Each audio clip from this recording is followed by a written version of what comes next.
One of the examples of that on a small scale is around the goal to go clear, for example. I want to do a clear round in the show jumping. As a goal, it's probably a rubbish goal. Yes, of course, you would like a clear, but you can't focus on going clear. And therefore, what we have to be able to do is break that down into something that we can actually control. The problem with that as a goal is it's binary. You either go clear or you don't. If you don't, you're upset, and if you do, you're happy. But the problem is we don't necessarily learn how to replicate that more. So being able to break that down into something, into areas that are more directly controllable is really important. Now what you do when you start to do that is realise there are so many things that we can do in order to increase our chances of going clear.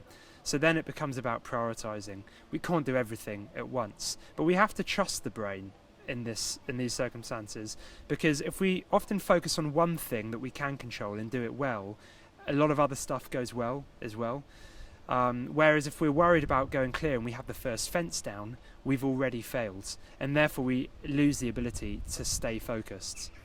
You could then expand that on a macro scale and say, if you want to step up a level next year, I want to compete B100, for example. And it's the same principle, really. There's something about understanding what it takes to do that, being honest with yourself, and therefore what are the things you'd have to get better at over the winter in order to make that realistic going into next season. Some of the things might make you feel a bit nervous, but that's okay, because one of the things we've been talking about is the ability to just inoculate yourself with mini doses of fear so that you can work with them. So no, I can do that and I know how to do it.